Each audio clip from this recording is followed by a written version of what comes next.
പിതാവിനും പുത്രനും പരിശുദ്ധാത്മാവിനും സ്തുതി, ആദിയിലെ പോലെ ഇപ്പോഴും എപ്പോഴും എന്നേക്കും ആമേൻ. മരണാനന്ദ യൂട്യൂബ് ചാനലിലൂടെ ദൈവവചനം ശ്രവിക്കുന്ന എല്ലാ പ്രിയപ്പെട്ടവർക്കും ക്രിസ്തുയേശുവിന്റെ നാമത്തിൽ സ്നേഹവന്ദനം മുന്നമേ അറിയിക്കട്ടെ. നമ്മുടെ കർത്താവായ യേശു ക്രിസ്തുവിൻ്റെ ജനന പെരുന്നാളോടനുബന്ധിച്ചുള്ള ഒരു ക്രിസ്മസ് സന്ദേശം നിങ്ങൾക്ക് നൽകാമെന്ന് ആഗ്രഹിച്ചുകൊണ്ടാണ് ഇപ്പോൾ ഇവിടെ ദൈവകൃപയിൽ ആശ്രയിച്ചുകൊണ്ട് നിൽക്കുന്നത്. രാത്രിയിലെ ശുശ്രൂഷകൾക്കുള്ള ഒരു അനുഗ്രഹപ്രദമായ ഒരു സന്ദേശമായിട്ട് നമുക്ക് പ്രാർത്ഥിച്ച് ആരംഭിക്കാം. നിത്യനും വാഴ്ത്തപ്പെട്ടവരുമായി ഞങ്ങൾ സ്വർഗ്ഗീയ പിതാവേ, നല്ല സമയത്തിനായി നന്ദിയോടെ സ്തുതിക്കുന്നു, സ്തോത്രം ചെയ്യുന്നു, മഹത്വപ്പെടുത്തുന്നു. ഞങ്ങളുടെ തിരുരക്തത്താൽ ഞങ്ങളെ കഴുകണമേ. പരിശുദ്ധാത്മ നിറവിൽ ഒരു സന്ദേശം നൽകുവാൻ അവിടുത്തെ കൃപ ധാരാളമായി വർഷിക്കണമെന്ന് പ്രാർത്ഥിക്കുന്നു. ഈ വചനങ്ങളെ കേൾക്കുന്ന മക്കൾക്ക് ഈ ക്രിസ്മസിൻ്റെ ഒരു അനുഗ്രഹ സന്ദേശമായി നൽകുവാൻ കൃപ ചൊരിയണമേ. എല്ലാ നന്മകളാലും എല്ലാ ഐശ്വര്യങ്ങളാലും നിറയ്ക്കണമേ. പരിശുദ്ധമേ, ദൈവമാതാവേ, സകലവിശുദ്ധന്മാരെ ചൊല്ലിതരെ പ്രാർത്ഥിക്കണമേ. യേശുവിൻ്റെ അതിപരിശുദ്ധനാമത്തിൽ ചോദിക്കുന്നു, കൃപയുടെ ഘട്ടത്തിൽ നിർഭറാകണമേ. ആമേൻ. പ്രിയമുള്ളവരെ, ഇന്ന് വിശുദ്ധ കുർബാന, ഈ രാത്രിക്ക് ഉള്ള കുർബാനയിൽ സന്ധ്യാവായനയായിട്ട് ഒരുക്കിയിരിക്കുന്ന എവൻഗേലിയൻ ഭാഗം വിശുദ്ധ യോഹന്നാന്റെ സുവിശേഷം 1-ാം അധ്യായം 1 മുതൽ 17 വരെ വാക്യങ്ങളും, രാത്രി തീജ്വാലയങ്ങളുടെ ശുശ്രൂഷയ്ക്ക് വിശുദ്ധ ലൂക്കോസിന്റെ സുവിശേഷം 2-ാം അധ്യായം 1 മുതൽ 20 വരെ വാക്യങ്ങളും, പ്രഭാത വായനയ്ക്ക് വിശുദ്ധ ലൂക്കോസിന്റെ സുവിശേഷം 2-ാം അധ്യായം 15 മുതൽ 20 വരെ വാക്യങ്ങളും, പഴയ നിയമ വായനകളായിട്ട് ക്രമീകരിച്ചിരിക്കുന്ന ഉൽപ്പത്തി പുസ്തകം 21-ന്റെ 1 മുതൽ 8 വരെ വാക്യങ്ങളും, യോശുവയുടെ പുസ്തകം 26-ാം അധ്യായം 21 മുതൽ 26 വരെ വാക്യങ്ങളും, യെശയ്യാ പ്രവചനം 9-ാം അധ്യായം 1 മുതൽ 7 വരെ വാക്യങ്ങളും, തുടർന്നുള്ള വായനയ്ക്കായിട്ട് ക്രമീകരിച്ചിരിക്കുന്ന യോബിന്റെ പുസ്തകം 19-ന്റെ 21 മുതൽ 20-ന്റെ 4 വരെയും, 1 ശമൂവേൽ 1-ന്റെ 19 മുതൽ 23 വരെ വാക്യങ്ങളും, സക്കറിയാ പ്രവചനം 10-ാം അധ്യായം 3 മുതൽ 10 വരെ വാക്യങ്ങളും, ദാനിയേൽ 2-ന്റെ 31 മുതൽ 47 വരെ വാക്യങ്ങളും, 2 രാജാക്കന്മാർ 4-ാം അധ്യായം 8 മുതൽ 17 വരെ വാക്യങ്ങളും, മിഖാ പ്രവചനം 5-ന്റെ 1 മുതൽ 8 വരെ വാക്യങ്ങളും, യിരെമ്യാ 23-ന്റെ 5 മുതൽ 8 വരെ വാക്യങ്ങളും, മഹാജ്ഞാനത്തിന്റെ പുസ്തകം 8-ാം അധ്യായം 19 മുതൽ 9-ന്റെ 3 വരെ വാക്യങ്ങളും പഴയ നിയമ വായനകളിൽ നിന്ന് ക്രമീകരിച്ചിട്ടുണ്ട്. ലേഖനങ്ങൾ തീജ്വാല ശുശ്രൂഷയ്ക്ക് എബ്രായർ ലേഖനം 1-ന്റെ 1 മുതൽ 12 വരെ വാക്യങ്ങളും, വിശുദ്ധ കുർബാനയ്ക്കുള്ള ലേഖനങ്ങൾ 1 യോഹന്നാൻ 1-ന്റെ 1 മുതൽ 2-ന്റെ 6 വരെയുള്ള തിരുവചനങ്ങളും, ഗലാത്യ ലേഖനം 3-ന്റെ 23 മുതൽ 26 വരെ, 4-ന്റെ 1 മുതൽ 7 വരെ, എഫേസ്യർ 3-ന്റെ 20 വരെ തിരുവചനങ്ങളും ക്രമീകരിച്ചിരിക്കുന്നു. എവൻഗേലിയോൻ മത്തായിയുടെ സുവിശേഷം 2-ാം അധ്യായം 1 മുതൽ 12 വരെ തിരുവചനങ്ങളാണ് ക്രമീകരിച്ചിരിക്കുന്നത്. പ്രിയമുള്ളവരെ, സന്ധ്യയുടെ വായന തുടങ്ങുന്നത് തന്നെ ആദിയിൽ വചനമുണ്ടായിരുന്നു, വചനം ദൈവത്തിൻ്റെ അടുക്കലായിരുന്നു, ആ വചനം ദൈവമായിരുന്നു, ആദിയിൽ അവൻ ദൈവത്തിൻ്റെ അടുക്കലായിരുന്നു, അവൻ മുഖാന്തരം സർവവും ഉണ്ടായവയിലൊന്നും അവനെ കൂടാതെ ഉണ്ടായതല്ല, അവൻ മൂലം ജീവനുണ്ടായി, ആ ജീവൻ മനുഷ്യരുടെ പ്രകാശമാകുന്ന ആ പ്രകാശം അന്ധകാരത്തിൽ വിളങ്ങുന്നു എന്ന് പറഞ്ഞാണ് ആരംഭിക്കുന്നത്. പ്രിയമുള്ളവരെ, പാതിരാത്രിയുടെ 2-ാം കൗമയിൽ സെദറായിൽ നമ്മളിങ്ങനെ വായിക്കുന്നുണ്ട്, മനുഷ്യാവതാരം ഉണ്ടായത് തനിക്ക് വേണ്ടിയല്ല, പിന്നെയോ മനുഷ്യരോടുള്ള സ്നേഹനിമിത്തം ഞങ്ങളെ പ്രതിയാകുന്നു. ദൈവം മനുഷ്യനായി അവതരിക്കുന്നത് ദൈവത്തിന് വേണ്ടിയല്ല, പാപികളായ നമുക്ക് വേണ്ടിയാണ് എന്ന് മനസ്സിലാക്കുന്നുവെന്ന് പ്രാർത്ഥിക്കുന്നു. പ്രഭാതത്തിന്റെ സദറായിൽ നമ്മൾ പ്രാർത്ഥിക്കുന്നത് ഇങ്ങനെയാണ്, ഞങ്ങളുടെ രക്ഷയ്ക്ക് വേണ്ടി നിന്റെ മഹിമയിൽ മനുഷ്യനായി നിന്നുകൊണ്ട് നീ അത്ഭുതമാകുന്നു. മഹത്വം ഒട്ടും നഷ്ടപ്പെടുത്താതെ മനുഷ്യനായി നിന്നതുകൊണ്ട് നീ അത്ഭുതമാകും. നിന്റെ ദൈവത്വത്തിന്റെ പ്രകൃതിക്ക് വ്യതിയാനം വരാതെ നീ മനുഷ്യനായി തീർന്നതുകൊണ്ട് നീ വിസ്മയനീയനാവുന്നു. ആകാശവും ഭൂമിയും നിന്നെ കൊണ്ട് നിറഞ്ഞിരിക്കെ കല്ലിടാവിൽ ഒതുങ്ങിക്കിടന്നതുകൊണ്ട് നീ അത്ഭുതമാകുന്നു. യോഹന്നാന്റെ ലേഖനത്തിൽ നമ്മൾ വായിക്കുന്നുണ്ട്, ഞങ്ങൾ കണ്ണുകൊണ്ട് കണ്ടതും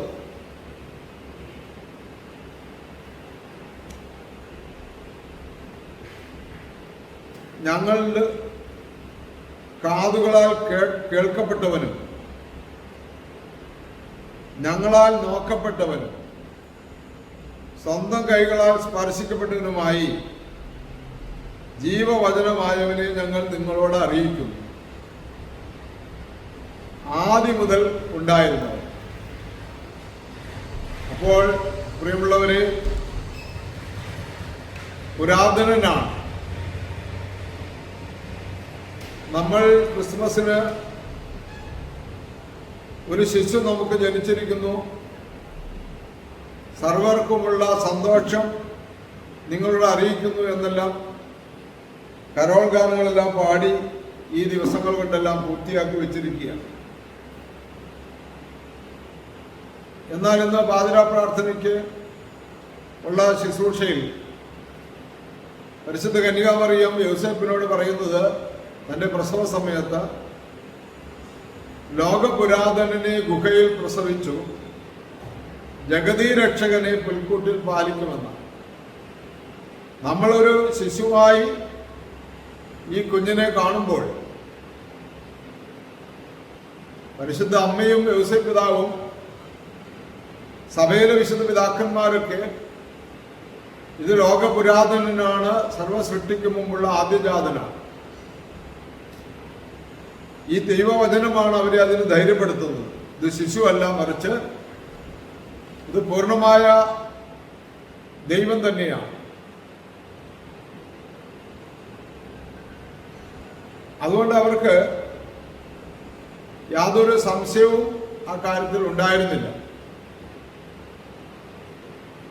മനുഷ്യവർഗത്തിന്റെ പാപങ്ങളെ മോചിക്കുവാൻ ഒരു രക്ഷകൻ ജനിച്ചിരിക്കുന്നു എന്ന ആ സന്തോഷമല്ലാതെ അതിനപ്പുറത്ത് ജഡിക സന്തോഷങ്ങളൊന്നും ഇവർ അനുഭവിച്ചില്ല.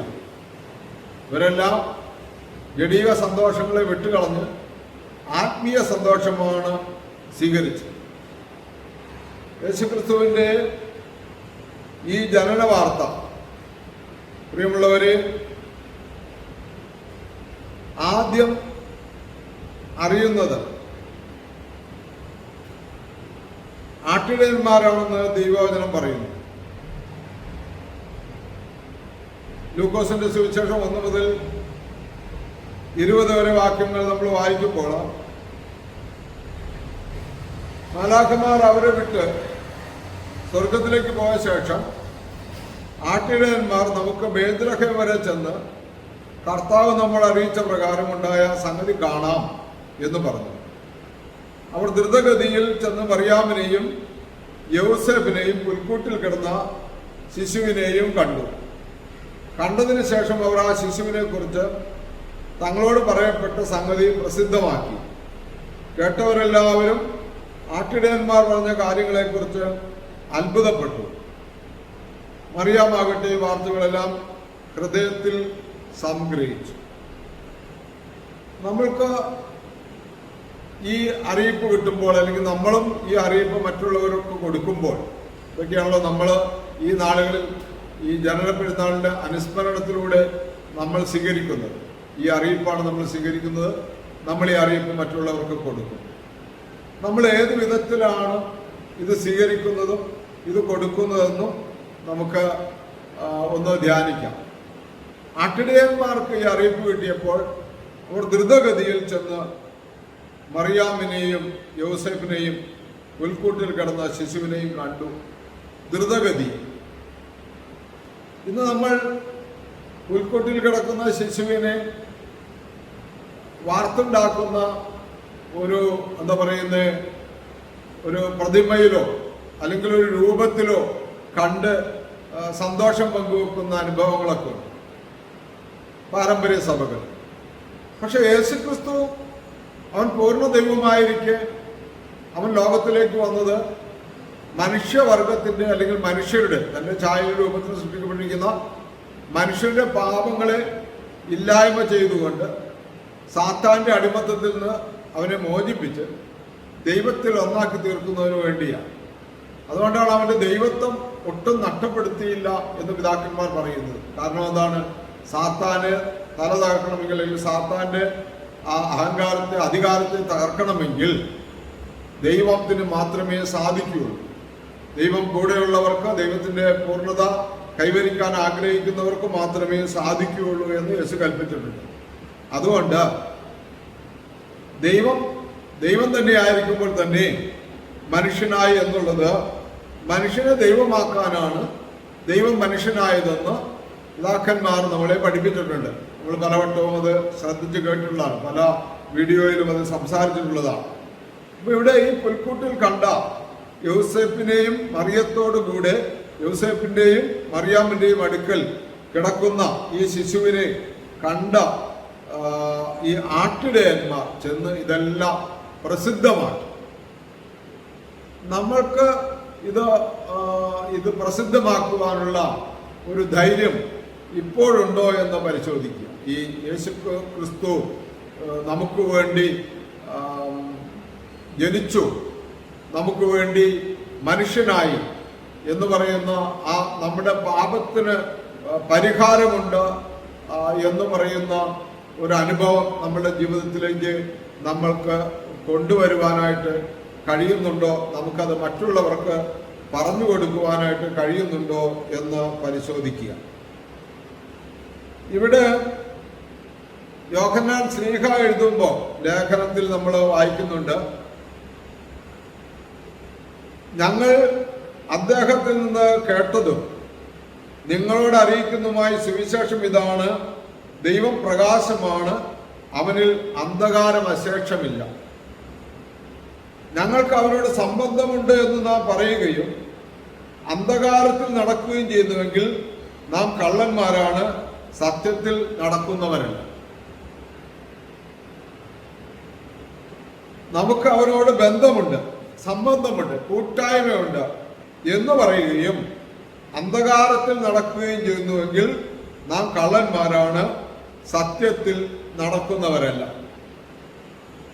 പ്രിയമുള്ളവരെ, നമ്മൾ ഏത് വിധത്തിലാണ് യേശുവിലൂടെ സഞ്ചരിക്കുന്നതെന്ന് പരിശോധിക്കുക. അവൻ പ്രകാശത്തിൽ സ്ഥിതി ചെയ്യുന്നത് പോലെ നാമും പ്രകാശത്തിൽ നടക്കുന്നുവെങ്കിൽ നമുക്ക് തമ്മിൽ ബന്ധമുണ്ട്. അവന്റെ പുത്രനായ യേശുവിന്റെ രക്തം സകല പാപങ്ങളിൽ നിന്ന് നമ്മെ ശുദ്ധീകരിക്കുന്നു. നമുക്ക് പാപമില്ലെന്ന് പറഞ്ഞാൽ നാം ആത്മവഞ്ചന ചെയ്യുകയാണ്, നമ്മിൽ സത്യമില്ലാതാവുകയും ചെയ്യും.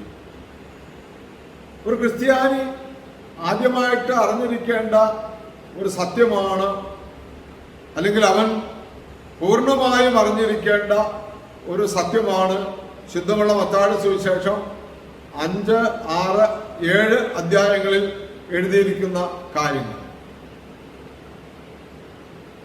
5, 6, 7 അധ്യായങ്ങളിൽ യേശു തന്റെ ശിഷ്യന്മാരെ വിളിച്ചിട്ട് അവരോട് സംസാരിക്കുന്ന കാര്യങ്ങൾ മാമോദിസ മുങ്ങിയ ഏതൊരു ക്രിസ്ത്യാനിയും പൂർണ്ണമായും അറിഞ്ഞിരിക്കേണ്ട കാര്യങ്ങൾ. അതുകൊണ്ട് പ്രിയമുള്ളവര്, പ്രകാശത്തിൽ നടക്കുന്നു എന്ന് പറയുന്നതും പറഞ്ഞിട്ട് അന്ധകാരത്തിൽ ജീവിക്കുന്നത് ഒരിക്കലും ശരിയല്ല എന്ന് യോഹന്നാൻ ശ്ലീഹ പറയുക. ഇവിടെ ജ്ഞാനികൾ, വിദ്വാൻമാർ അല്ലെങ്കിൽ മകുശന്മാർ എന്നൊക്കെ അറിയപ്പെടുന്ന ഈ ജ്ഞാനികള് അവർ യേശുവിനെ കൊട്ടാരത്തിൽ അന്വേഷിക്കുന്നുണ്ട്.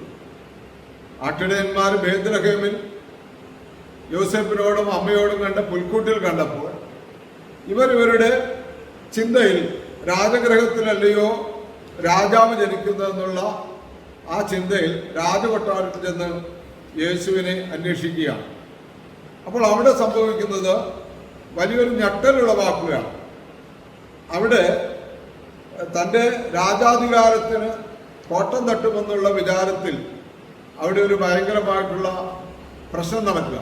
ആട്ടിടയന്മാർ അത്ഭുതപ്പെട്ടു. അവർ പറഞ്ഞത് കേട്ട ആളുകളെല്ലാം അത്ഭുതപ്പെട്ട് ശിശുവിനെ വാഴ്ത്തി വണങ്ങിയെങ്കിൽ ഇവിടെ കൊട്ടാരത്തിൽ അത്ഭുതപ്പെടുന്നതും ഞെട്ടുന്നതും തൻ്റെ അധികാരം പോകുമെന്നുള്ള വിചാരത്തിൽ.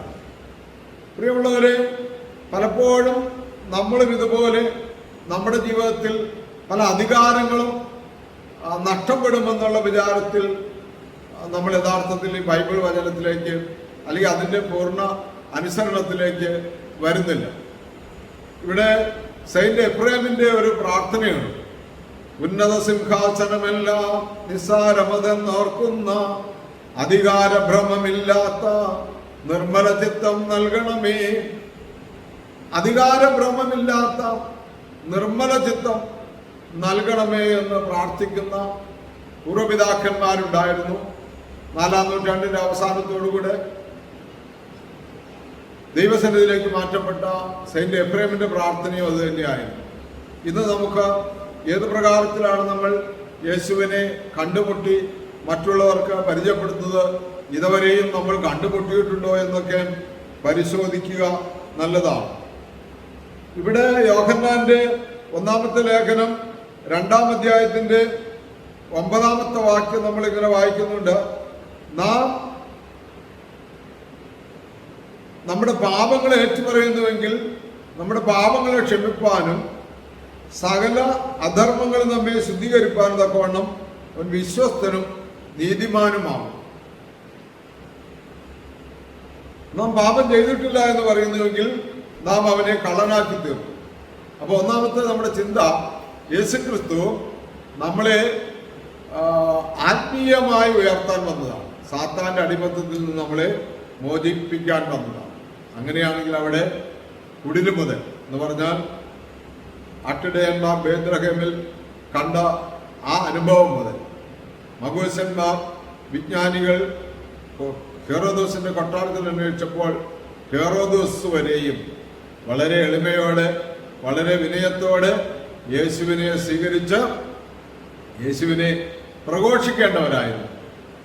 മറിച്ച് അവിടെ ഹെറോദോസ് ഞെട്ടുകയും കുഞ്ഞിനെ കൊല്ലുവാൻ ആഗ്രഹിക്കുകയും ചെയ്തു. അതുകൊണ്ട് പ്രിയമുള്ളവരെ, രാജകൊട്ടാര അനുഭവത്തിലാണ് നമ്മൾ ജീവിക്കാൻ ആഗ്രഹിക്കുന്നതെങ്കിൽ നമ്മൾ പലപ്പോഴും ഈ യേശുവിനെ കൊല്ലുകയാണ്.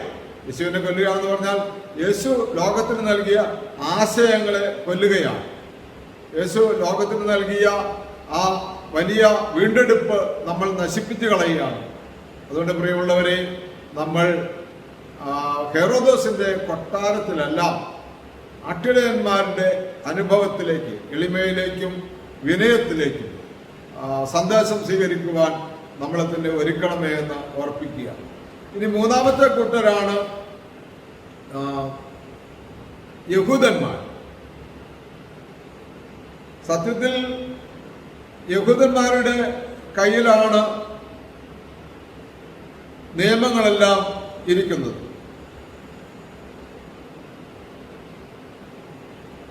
തിരുവെഴുത്തുകൾ യഹൂദന്മാരുടെ പക്കലുണ്ടായിരുന്നു എന്ന് മാത്രമല്ല, മിശിഹായെക്കുറിച്ചുള്ള പ്രവചനങ്ങളുടെ വിശദാംശങ്ങളും നൽകുവാൻ അവർക്ക് കഴിയുമായിരുന്നു. സിദ്ധമുള്ള മത്തായി സുവിശേഷം 2-ാം അധ്യായത്തിന്റെ 5-6 വാക്യങ്ങൾ അവിടെ ഹെറോദോസിന്റെ കൊട്ടാരത്തിൽ ചർച്ച ചെയ്യപ്പെടുന്നുണ്ട്. യൂദയാവിലെ ബേത്ലഹേമേ, നീ ഒട്ടും ചെറുതല്ല എന്ന് പറഞ്ഞുകൊണ്ട് അത് വ്യാഖ്യാനിക്കുന്നുണ്ട്. അപ്പൊ യഹൂദന്മാര് അത് വേണ്ടവണ്ണം വ്യാഖ്യാനിക്കാൻ അവർ മെനക്കെട്ടില്ല. അവർ വേറെ ഏതോ ഒരു സ്വപ്ന ലോകത്തായതെന്ന് നമുക്ക് ചിന്തിക്കാൻ പറ്റും. 82-ാമത്തെ സങ്കീർത്തനം അവരെ കുറിച്ച് എഴുതപ്പെട്ടിട്ടുണ്ട്. ദൈവം ദേവസഭയിലിരിക്കുന്നു, ദേവന്മാരുടെ മധ്യേ അവൻ ന്യായം വിധിക്കുന്നു. എത്ര കാലം നിങ്ങൾ ദുഷ്ടരുടെ പക്ഷം പിടിക്കുകയും അനീതി പ്രവർത്തിക്കുകയും ചെയ്യുന്നൊക്കെ ചോദിച്ചുകൊണ്ടൊരു ന്യായവാദമാണ്. ഈ ദൈവം ദേവസഭയിൽ ഉപേക്ഷയായിരിക്കും എന്ന് പറയുന്നത് ഈ ദൈവ നിയമങ്ങൾ വ്യാഖ്യാനിക്കുകയും ദൈവം കൊടുക്കേണ്ട രക്ഷയും ശിക്ഷയും മോശ വഴി ദൈവം ഏൽപ്പിക്കപ്പെട്ടിരിക്കുന്ന സന്നദ്ധ സംഘത്തെക്കുറിച്ചാണ് എന്ന് പണ്ഡിതന്മാർ അവിടെ വ്യാഖ്യാനിക്കുന്നു. പ്രിയമുള്ളവരെ, അപ്പോൾ ഇവർ ഏതോ ഒരു വലിയ ലോകത്ത് ഞങ്ങൾ ഇരിക്കുന്നു എന്ന് ചിന്തിച്ചുകൊണ്ട് ദൈവത്തിൻ്റെ പ്രവൃത്തിയെ ഒട്ടും മനസ്സിലാക്കാതെ, ദൈവത്തിൻ്റെ പ്രവൃത്തിയെ ഒട്ടും കാര്യമാക്കാതെ ഇവർ നിസ്സംഗതയിലിരുന്നു എന്നുള്ളതാണ്. അങ്ങനെ അവരിരുന്നത് കൊണ്ട് തന്നെ ഈ കുഞ്ഞിനെ കൊന്നുകളയണമെന്നുള്ള ഒരു ചിന്ത അവരുടെ ചിന്തയിലും ധാരാളം ഉണ്ടായിരുന്നു. ഈ കാലഘട്ടത്തിലെ പോലെ തന്നെ ആ കാലഘട്ടത്തിലും നിഷ്ഠൂരതയുടെ അല്ലെങ്കിൽ കൊള്ളരുതായ്മകളുടെ കൊടും ക്രൂരമായ അനുഭവത്തിലാണ്, കാഠിന്യ കാലഘട്ടത്തിലാണ് യേശു ലോകചരിത്രത്തിൽ പ്രത്യക്ഷപ്പെട്ടതെന്ന് ഈ ഭാഗം വായിക്കുമ്പോൾ നമുക്കറിയാൻ പറ്റും. എന്ന് പറഞ്ഞാൽ അവിടെ ഈ ഹെറോദോസ് 2 വയസ്സിൽ താഴെയുള്ള നിരവധി കുഞ്ഞുങ്ങളെ കൊന്നുകളഞ്ഞതുകൊണ്ട് ലോകം കണ്ട ഏറ്റവും വലിയൊരു നിഷ്ഠൂരനാണ് അദ്ദേഹമെന്ന് നമുക്ക് പറയുവാനായിട്ട് പറ്റും. അപ്പോൾ ഇവിടെ 3 തരം ആളുകളെ കാണുന്നു. ഒന്ന് ആട്ടിടയന്മാർ. അവർ ഒന്നും ആലോചിക്കുന്നില്ല, കണ്ട് തൃപ്തിപ്പെട്ട് കണ്ട് വണങ്ങി അവർ യേശുവിനെ പ്രസിദ്ധമാക്കി. 2 കൊട്ടാരത്തിലെ ഹെറോദോസ് ഉൾപ്പെടുന്ന ആ സംഘം മുഴുവനും അവർ കേട്ട് ഭയപ്പെട്ട് ശത്രുത ഉളവാക്കി, നിഷ്ഠൂരമായ കൊലപാതകങ്ങൾ രൂപപ്പെടുത്തി. 3 വേണ്ടവണ്ണം ആത്മീയമായി വളർച്ച പ്രാപിക്കാത്തവരെ പോലെ എന്നാൽ ആത്മീയമായിട്ട് ഉന്നതത്തിലാണെന്ന് ചിന്തിച്ചുകൊണ്ട് മറ്റൊരു ക്രൂരതയ്ക്ക് അവർ വഴിതെളിച്ചു. യേശുവിനെ അവർ അംഗീകരിച്ചില്ല. വേദഭാഗങ്ങൾ, ദൈവം കൊടുത്തിരിക്കുന്ന കാര്യങ്ങളൊന്നും വേണ്ടവണ്ണം വ്യാഖ്യാനിക്കാതെ ആ ചരിത്രം അല്ലെങ്കിൽ ആ യേശുവിനെ നശിപ്പിക്കുവാൻ അവർ അഹോരാത്രം പാടുപെട്ടു. ഇവിടെ ഒരർത്ഥത്തിൽ ഹെറോദോസും മറ്റൊരർത്ഥത്തിൽ യഹൂദന്മാരും തുല്യ അനുഭവത്തിലാണെന്ന് മനസ്സിലാക്കാനായിട്ട്. ഇന്ന് നമ്മൾ ഓരോരുത്തരും ഇന്ന് ഈ ക്രിസ്തുവിനെ പാടി ആഘോഷിക്കുന്ന അല്ലെങ്കിൽ പങ്കെടുക്കുന്ന യേശു ക്രിസ്തു നമുക്ക് വേണ്ടി ഈ ഭൂമിയിൽ ജനിച്ചു, ഈ ഭൂമിയിൽ വളർന്നു, പരസ്യ ശുശ്രൂഷകൾ യേശു ചെയ്തു. യേശുവിനെ ഈ നിഷ്ഠൂരന്മാരായ ആളുകൾ ആ കാലഘട്ടത്തിൽ തന്നെ 33 വയസ്സിന് ശേഷമുള്ള 3.5 വയസ്സെന്നും 33.5 വയസ്സെന്നൊക്കെ അഭിപ്രായങ്ങളുണ്ട്. യേശുവിനെ കൊന്നു. എന്നാൽ യേശു ക്രിസ്തു മരിച്ചു, ഉയർത്തെഴുന്നേറ്റ് സ്വർഗത്തിൽ കരേറി പിതാവായ ദൈവത്തിന്റെ വലത്ത് ഭാഗത്ത് തന്റെ പൂർണ്ണതയോടുകൂടി തന്നെ ഇരിക്കുന്നു എന്ന് വേദപുസ്തകം നമ്മളെ പഠിപ്പിക്കുന്നു, സഭയും നമ്മളെ പഠിപ്പിക്കുന്നു. അപ്പോൾ യേശുക്രിസ്തു അങ്ങനെ ഈ നിസ്സാര കാലം കൊണ്ട് ഇവിടെ നിന്ന് കടന്നുപോയെങ്കിൽ ഈ ഗലീല പ്രദേശത്ത് നസ്രത്തിലും യൂദയായാലും ബേത്ലഹേമിലും കുറച്ച് സ്ഥലങ്ങളിൽ മാത്രം ഈ 3.5 കൊല്ലം വലിയ കാര്യങ്ങൾ ചെയ്ത് കടന്നുപോയപ്പോൾ നമുക്കെന്താണ് ഇന്ന് യേശുവിനെ കണ്ട് ഇത് പ്രസിദ്ധമാക്കുവാനുള്ള വിധികൾ നൽകിയിരിക്കുന്നതെന്ന്, അല്ലെങ്കിൽ കണ്ട് പ്രസിദ്ധമാക്കാനുള്ള അടയാളങ്ങൾ ഏതാണൊക്കെ എന്ന് പരിശോധിക്കുന്നത് നന്നായിട്ട് ഇരിക്കുമെന്ന് ഞാൻ വിചാരിക്കുകയാണ്. ഒന്ന്, ആദിയിൽ വചനമുണ്ടായിരുന്നു എന്ന് പറഞ്ഞാൽ യോഹന്നാൻ ശ്ലീഹ പറയാൻ ഞങ്ങൾ കണ്ടതും കേട്ടതും കൈകൊണ്ട് സ്പർശിച്ചതുമായ ജീവന്റെ വചനം അത് ആദിയിലുണ്ടായിരുന്നു. അപ്പോൾ ആ വചനം ഇന്ന് വേദപുസ്തകത്തിൽ നമുക്ക് നൽകി തന്നിരിക്കുകയാണ്. വേദപുസ്തകം പരിശുദ്ധാത്മ നിവേശിതമായി ശിഷ്യന്മാർ എഴുതിയതെന്ന് നമ്മളെ പഠിപ്പിക്കുകയാണ്. അതുകൊണ്ട് നമ്മൾ വായിക്കുന്ന, നമ്മൾ കേൾക്കുന്ന ഈ വേദപുസ്തകത്തിലെ ഓരോ വചനവും യേശുവിൻ്റെ സാന്നിധ്യവും യേശു നമ്മളോട് സംസാരിക്കുന്നതുമാണെന്ന് നമ്മൾ കണ്ണുകൊണ്ട് കണ്ട്, കൈകൊണ്ട് തൊട്ട്, ചെവി കൊണ്ട് കേട്ട് ജീവന്റെ വചനത്തെ സ്പർശിക്കുന്ന അനുഭവം നമുക്ക് ഈ വേദപുസ്തകത്തിൽ നിന്ന് ലഭിക്കേണ്ടിയിരിക്കുന്നു. അത് ലഭിക്കുന്നവർ മാത്രമേ ആട്ടിടയന്മാരെ പോലെ പ്രസിദ്ധമാക്കുന്നുള്ളൂ. മറ്റു 2 കൂട്ടരെ പോലെ ആകുന്നില്ല. ഈ വേദപുസ്തകത്തെ എത്രയെല്ലാം വായിച്ചും കേൾപ്പിച്ചും 2000 വർഷങ്ങളായിട്ട് നടക്കുന്ന ആഘോഷങ്ങളും എല്ലാം ഏതു വിധത്തിലാണ് നമ്മൾ കൈകാര്യം ചെയ്തത് പരിശോധിക്കുക. അപ്പോൾ ഒന്ന്, നമുക്ക് യേശു ക്രിസ്തുവിനെ, അത് കുഞ്ഞായാലും അത് യൗവനക്കാരനായാലും അത് ദേവാലയത്തിൽ തർക്കിച്ച വചനങ്ങളെടുത്ത് സന്നിധിൻ സംഘത്തിലെ ശാസ്ത്രിമാരോടും പരീശന്മാരോടൊക്കെ വാദിച്ച 12 വയസ്സുകാരനായ കുഞ്ഞായിരുന്നാലും ഇനി 33 വയസ്സിൽ അല്ലെ 30-ാമത്തെ വയസ്സിൽ പരീക്ഷ ശുശ്രൂഷയ്ക്ക് ഇറങ്ങിയ യുവാവായിരുന്നാലും ആരായിരുന്നാലും, അത് ലോക പുരാതനൻ ആരായിരുന്നാലും ഈ വേദപുസ്തക വചനത്തിൽ നമുക്ക് കാണാൻ കഴിയും എന്നുള്ള യാഥാർത്ഥ്യം. ആ ശിശു മുതൽ കന്യകയുടെ ഉദരത്തിൽ ഗർഭാവസ്ഥയിലായ കാലം മുതൽ, പ്രവാചകന്മാർ പറഞ്ഞ കാലം മുതലുള്ള ഇന്ന് വരെയുള്ള എത്ര വയസ്സ് പ്രായമുണ്ടോ അത്രയും വയസ്സുള്ള പ്രായമുള്ള ഒരാളെയും ഇന്ന് നമുക്ക് ഈ വേദപുസ്തകത്തിൽ കാണുവാൻ കഴിയുമെന്നുള്ള യാഥാർത്ഥ്യം മനസ്സിലാക്കിക്കൊള്ളട്ടെ എന്ന് ഓർപ്പിക്കുക. രണ്ടാമത്, നമുക്ക് കർത്താവായ യേശു ക്രിസ്തു ഇപ്രകാരം തന്റെ പരസ്യ ജീവിതകാലത്ത് അത്താഴം ഒരുക്കിക്കൊണ്ട് പറഞ്ഞു, തിരുവത്താഴ സമയത്ത് പറഞ്ഞു, ഇതെന്റെ ശരീരമാകുന്നു, ഇത് എൻ്റെ രക്തമാകുന്നു, ഇത് നിങ്ങൾ വാങ്ങി ഭക്ഷിക്കുക, അപ്പോൾ നിങ്ങൾ ജീവിക്കും, നിങ്ങൾക്ക് മരണമുണ്ടാകുകയില്ല.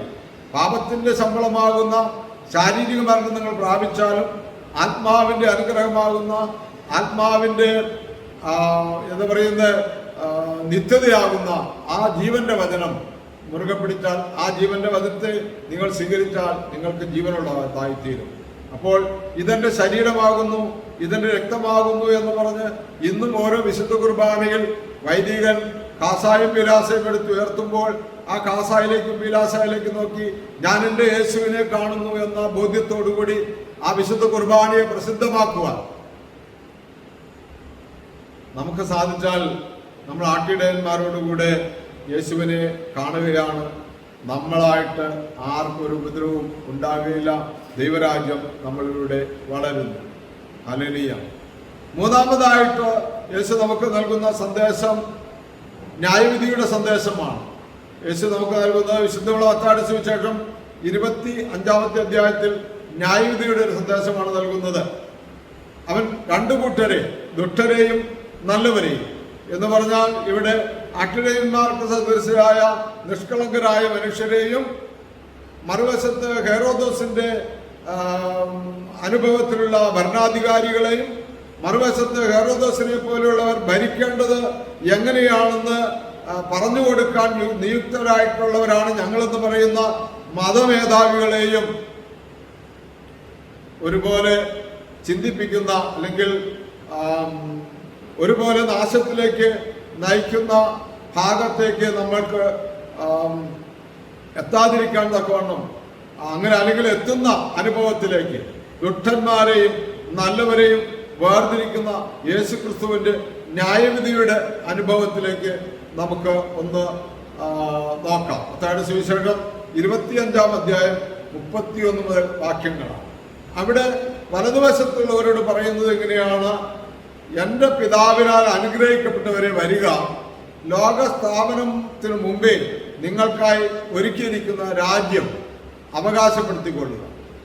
എന്നാൽ എനിക്ക് വിശന്നു, നിങ്ങൾ കുടിക്കാൻ തന്നു, ഞാൻ നഗ്നനായിട്ട് നിങ്ങൾ എന്നെ ഉടുപ്പിച്ചു, ഞാൻ രോഗിയായിരുന്നു, നിങ്ങൾ എന്നെ ശുശ്രൂഷിച്ചു, ഞാൻ കാരാഗ്രഹത്തിലായിട്ട് നിങ്ങൾ എന്നെ വന്നു കണ്ടു, ഞാൻ പരദേശിയായിരുന്നു, നിങ്ങൾ എനിക്ക് പാർപ്പിടം തന്നു, ഞാൻ നഗ്നനായിട്ട് നിങ്ങൾ എന്നെ ഉടുപ്പിച്ചു. ഇങ്ങനെ പറയുമ്പോൾ ഞങ്ങൾ നിന്നെ ഇപ്രകാരം എവിടെ വെച്ച് കണ്ട് ഈ കാര്യങ്ങളെല്ലാം ചെയ്തു തന്നു എന്ന് ചോദിക്കുമ്പോൾ എൻ്റെ ഏറ്റവും വലിയ ഈ സഹോദരനിൽ ഒരുവന് ചെയ്തപ്പോൾ എനിക്ക് തന്നെയാണ് ചെയ്തു തന്നതെന്ന് യേശു പറഞ്ഞുകൊണ്ട് അവരെ ദൈവത്തിന്റെ വലത്ത് ഭാഗത്തേക്ക് വിളിക്കുന്ന അനുഭവമാണ് നമ്മൾ കാണുന്നത്. ചെറിയവർക്കൊക്കെ അല്ലെങ്കിൽ എളിയവർക്കൊക്കെ നന്മ ചെയ്തപ്പോൾ അല്ലെങ്കിൽ എളിയവരിൽ യേശുവിന്റെ മുഖം ദർശിച്ചുകൊണ്ട് അവരെ ശുശ്രൂഷിച്ചപ്പോൾ അവർക്ക് വേണ്ട കാരുണ്യങ്ങൾ ചെയ്തു കൊടുത്തപ്പോൾ അത് ദൈവരാജ്യത്തിൽ യേശു ക്രിസ്തുവിനെ അന്ന് ആട്ടിടയന്മാർ ഉണ്ണിയേശുവിനെ കണ്ട് സന്തോഷിച്ച് സ്തോത്രഗീതം പാടിയതുപോലെയാണെന്ന് യേശു പറയുന്നു. എന്നാൽ ഇടതുഭാഗത്തുള്ളവർ ചോദിക്കുന്നു, ഞങ്ങൾ നിന്നെ വിശക്കുന്നവരും നഗ്നനും രോഗിയും കാരാഗ്രഹവാസിയും പരദേശിയൊക്കെ ആയിട്ട് എവിടെ വെച്ച് കണ്ടു എന്ന് ചോദിക്കുമ്പോൾ എൻ്റെ ഏറ്റവും വലിയ ഈ സഹോദരനിൽ ഒരുവന് ചെയ്യാതിരുന്നപ്പോൾ എനിക്ക് തന്നെയാണ് ചെയ്യാതിരുന്നതെന്ന് പറയുന്നു. ആ ആട്ടിടയന്മാരുടെ കൂട്ടത്തിൽ അല്ലെങ്കിൽ എളിയവരുടെ കൂട്ടത്തിൽ യേശു ജനിച്ചത് കൊണ്ടാണ് ഈ യഹൂദന്മാർക്കും ഈ ഹെറോദോസിനും കാര്യങ്ങൾ വ്യക്തമായി മനസ്സിലാകാതെ പോയത്. അതുകൊണ്ട് പ്രിയമുള്ളവരെ, ആ കാര്യങ്ങൾ വ്യക്തമായി മനസ്സിലാകണമെങ്കിൽ എളിമയും വിനയവും വേണമെന്ന് യേശു ഒരിക്കൽ കൂടെ പഠിപ്പിക്കുകയാണ്. അപ്പൊ മൂന്നാമത്തെ ദർശനം എന്ന് പറയുന്നത് ഏറ്റവും എളിയ സഹോദരന്മാരിൽ ഒരുവൻ എന്ന് പറഞ്ഞാൽ പാവപ്പെട്ടവനിൽ ദൈവമുഖം കാണുക എന്നുള്ളതാണ്. അത് നമുക്ക് നമ്മുടെ ജീവിതത്തെ ക്രമപ്പെടുത്തുക. ഈ ഒരു ക്രിസ്തുമസ് നമുക്ക് ഇങ്ങനെ ഒരു സന്ദേശമായിട്ട് ഉൾക്കൊള്ളാം. ഒന്ന്, ഈ ക്രിസ്തുമസ് നമുക്ക് വേദപുസ്തകം വായിച്ച് ധ്യാനിച്ച് ആ വേദപുസ്തകത്തിൽ നിന്ന് കിട്ടുന്ന എല്ലാ ലഭ്യമായ അറിവുകളും സ്വീകരിച്ചുകൊണ്ട് വിശുദ്ധ കുർബാനയെ സംബന്ധിക്കാം. അപ്പോൾ യേശു ക്രിസ്തുവിനെ സ്വീകരിച്ചുകൊണ്ട് യേശുവിൻ്റെ മറ്റൊരു വശമായ വിശുദ്ധ കുർബാനയുടെ പങ്കാളിത്തം ചേരുന്നു. യേശുവിനെ നമ്മൾ നമ്മുടെ ജീവിതത്തിന്റെ പങ്കാളിയായി സ്വീകരിക്കുന്നു, അല്ലെങ്കിൽ യേശു നമ്മളിൽ യേശുവിന്റെ പങ്കാളിയായി നമ്മളെ സ്വീകരിക്കുന്നു. മൂന്ന്, യേശു നമ്മളെ ചെറിയ മനുഷ്യനെ പരിചയപ്പെടുത്തിക്കൊള്ളുന്നു. രോഗിയെയും അനാഥനെയും വിധവകളെയും സാധു പരദേശികളെയൊക്കെ പരിചയപ്പെടുത്തിക്കൊണ്ട് ഞാൻ അവിടെയാണ് വസിക്കുന്നതെന്ന് പറഞ്ഞുകൊണ്ട് നമ്മളെ അങ്ങോട്ടയക്കുന്നു. അപ്പോൾ പ്രിയമുള്ളവരെ, ഈ മൂന്ന് തലത്തിൽ ഈ പ്രത്യാശഭവൻ അല്ലെങ്കിൽ ഈ മരണത്തെ ധ്യാന കേന്ദ്രം എന്ന് പറയുന്നത് ഈ മൂന്ന് തലത്തിലുള്ള ഒരു ശുശ്രൂഷയെ സദാ കൊണ്ടു നടക്കുന്ന ഒരു ശുശ്രൂഷയാണ്. ഇവിടെ എന്താ പറയുന്നത്, എല്ലായ്പ്പോഴും വചന ശുശ്രൂഷയുണ്ട്. വചന ശുശ്രൂഷ ദിവസേന എന്നവണ്ണം ഇവിടെ വചനം പ്രസംഗിക്കുന്നുണ്ട്. രണ്ട്, ഇവിടെ ആഴ്ചയിൽ ഒരു ദിവസം വിശുദ്ധ കുർബാന അർപ്പിക്കുന്നുണ്ട്. സാഹചര്യങ്ങളുടെ കുറവ് കൊണ്ടാണ് എല്ലാ ദിവസവും കുർബാന ഇവിടെ ചൊല്ലണമെന്നൊക്കെ ആഗ്രഹമുള്ള ഒരു വ്യക്തിയാണ് ഞാൻ. പക്ഷെ സാഹചര്യങ്ങൾ അതിനെ അനുവദിക്കാത്തത് കൊണ്ടും മറ്റു കാരണങ്ങൾ കൊണ്ട് അതങ്ങനെ ആഴ്ചയിൽ ഒന്നാക്കി വെച്ചിരിക്കുന്നു. ഇവിടെ വിശുദ്ധ കുർബാനയാണ്. മൂന്ന്, ഇവിടെ ഇത് കഴിഞ്ഞ 30 വർഷമായി നടന്നു പോകുന്ന, ഏകദേശം 31 വർഷത്തോളമായി നിരന്തരം നടന്നു പോരുന്നത്. മൂന്നാമത്തെ കാര്യം, ഇവിടെ അനേകം ആരോരുമില്ലാതെ സ്വയം വെറുത്തും മറ്റുള്ളവരാൽ വെറുക്കപ്പെട്ടും തെരുവിലൂടെ അണഞ്ഞു നടക്കുന്ന മാനസിക രോഗികളായ സ്ത്രീകൾക്കും പുരുഷന്മാർക്കും വേണ്ടിയുള്ള സെപ്പറേറ്റ് 2 സ്ഥാപനങ്ങളുണ്ട്. അപ്പൊ ഈ 3 വിധത്തിൽ ആണ് ഇവിടുത്തെ ഓരോ ക്രിസ്മസും കടന്നു പോകുന്നത്. ഇവിടുത്തെ ഓരോ പെരുന്നാളും കടന്നു പോകുന്നത് ഈ 3 ശുശ്രൂഷയിലൂടെയാണ്. അപ്പൊ ഇവിടെ എല്ലാ ദിവസവും വചനം പ്രസംഗിക്കുന്നു. പുറമേ നിന്ന് വരുന്നവർക്ക് എല്ലാ ദിവസവും ഇവിടെ വചനം പ്രസംഗിക്കുന്നത് ഇവിടെ താമസിക്കുന്ന മക്കളോടാണ്. ഇവിടെ ആഴ്ചയിൽ ഒരു ദിവസം, ബുധനാഴ്ച ദിവസം പുറമേ നിന്നുള്ള സഹോദരി സഹോദരന്മാർക്ക് വചന സന്ദേശം, പാട്ട്, പ്രാർത്ഥന, മറ്റ് ശുശ്രൂഷകളൊക്കെ ഇവിടെ നടക്കുന്നു. മാസത്തിൽ ഒരാഴ്ച താമസിച്ചുള്ള പുറമേ നിന്ന് വരുന്നവർക്ക് താമസിച്ചുള്ള ധ്യാനം നടക്കുന്നു. ഇതിലൊക്കെ പങ്കെടുത്താൽ ഒരാൾ ആ ആദിയിൽ വചനമായിരുന്ന യേശു ക്രിസ്തുവിനെ സ്വീകരിക്കുവാനായിട്ട് കഴിയുമെന്ന് വിശ്വസിക്കുന്നു. രണ്ട്, ഇവിടെ നടക്കുന്ന വിശുദ്ധ കുർബാന, ധ്യാനത്തിലൊക്കെ നടക്കുന്ന വിശുദ്ധ കുമ്പസാരം, വിശുദ്ധ കുർബാന മാത്രമല്ല, ഇവിടെ പരിശുദ്ധ സഭയിലെ കൂദാശകളെ കുറിച്ചൊക്കെ നന്നായി ക്ലാസ് എടുത്ത് വരുന്ന ആളുകളെ നല്ലവണ്ണം പഠിപ്പിച്ചാണ് വിടുന്നത്. ഓരോ കൂദാശകളെയും കൃത്യമായി അതിൻ്റെ വ്യാഖ്യാനങ്ങളൊക്കെ പറഞ്ഞു കൊടുത്ത് അത് ഏറെ അനുഗ്രഹപ്രദമായി ഓരോ കൂദാശകൾ സ്വീകരിക്കുന്നതും ഏറെ കർത്താവിനെ സ്വീകരിക്കുന്ന മനോഭാവത്തിൽ സ്വീകരിക്കുവാൻ വേണ്ടി പറഞ്ഞു കൊടുക്കുന്ന ഒരു ധ്യാനമാണ് ഇവിടെ നടക്കുന്നത്. അപ്പോൾ ഈ 3 വിധത്തിലും അനേക പാവപ്പെട്ടവരെ ഈ കഴിഞ്ഞ 31 വർഷമായി ശുശ്രൂഷിക്കുന്നത് വഴി അനേകർക്ക് ജീവനും ജീവിതവും കൊടുക്കുവാൻ, അനേകരെ എന്താ പറയുന്നത്, നല്ല മരണത്തിന് അനുഭവമാക്കുവാനൊക്കെ കഴിഞ്ഞിട്ടുണ്ട്. നല്ല ആഹാരം, വസ്ത്രം, അങ്ങനെ ഒരുപാട് ആളുകളുടെ സഹായം, ഒരുപാട് ആളുകളെ പരിശുദ്ധ സഭയിൽ ഇത്തരം കാര്യങ്ങളിലേക്ക് കൂട്ടിക്കൊണ്ടുവരുവാൻ ഈ ശുശ്രൂഷയ്ക്ക് കഴിഞ്ഞിട്ടുണ്ട്. ആട്ടിടയന്മാർ അവർ കണ്ട് യേശുവിനെ അമ്മയായ മറിയത്തോടും യൂസഫിനോടും കൂടെ കണ്ട് പ്രസിദ്ധമാക്കിയതുപോലെ ഞങ്ങളും കുറവുള്ളവരും ബലഹീനരുമാണെങ്കിലും ഞങ്ങളും അമ്മയോടും വിശുദ്ധ യൂസഫിനോടും ചേർന്ന് സകല പുണ്യവാന്മാരോടും പുണ്യവതികളോടും ചേർന്ന് പരിശുദ്ധ സഭയിൽ ഈ ത്രിവിധത്തിൽ, ഈ 3 വിധത്തിൽ ഈ യേശുക്രിസ്തുവിനെ ലോകത്തിന് പ്രസിദ്ധമാക്കുവാൻ ആഗ്രഹിച്ചുകൊണ്ട് മുന്നോട്ട് പോവുകയാണ്. നിങ്ങളുടെ പ്രാർത്ഥന ഞങ്ങൾ ഓർക്കണം. പ്രത്യേകിച്ച് ഈ ഇപ്പോഴത്തെ കാലഘട്ടം, യേശുവിന്റെ കാലഘട്ടം പോലെ സുവിശേഷത്തിന് ധാരാളം പ്രതിസന്ധികളുള്ള, സുവിശേഷ പ്രഘോഷത്തിന് ധാരാളം ബുദ്ധിമുട്ടുകളുള്ള, സുവിശേഷത്തെക്കുറിച്ച് അറിവില്ലാത്ത മേലധികാരിയുള്ള കാലത്ത്, സുവിശേഷത്തെ ഞെരുക്കിക്കൊല്ലുന്ന രാജാക്കന്മാരുള്ള കാലത്ത് ധൈര്യപൂർവം ഈ ശുശ്രൂഷകളെല്ലാം പരിശുദ്ധ സഭയിൽ ചെയ്യുവാൻ ഞങ്ങൾക്ക് കൃപ ലഭിക്കണം നിങ്ങൾ പ്രാർത്ഥിക്കുക. പ്രത്യേകിച്ച് ഇവിടെ നടക്കുന്ന ധ്യാനത്തിലും ശുശ്രൂഷകളിലൊക്കെ പങ്കുചേരുക നിങ്ങളെ ഏറെ സ്നേഹത്തോടെ ക്ഷണിക്കുകയും ചെയ്യുന്നു. ദൈവത്തിന്റെ അതിപരിശുദ്ധ നാമം മഹത്വപ്പെടുമാറാകട്ടെ. നല്ലൊരു ക്രിസ്തുമസിന്റെയും പുതുവത്സരത്തിന്റെയും സ്നേഹം നിറഞ്ഞ ഊഷ്മളമായ ആശംസകൾ നേർന്നുകൊണ്ട് നിർത്തുന്നു. ദൈവ തിരുനാമം മാത്രം മഹത്വപ്പെടുമാറാകട്ടെ.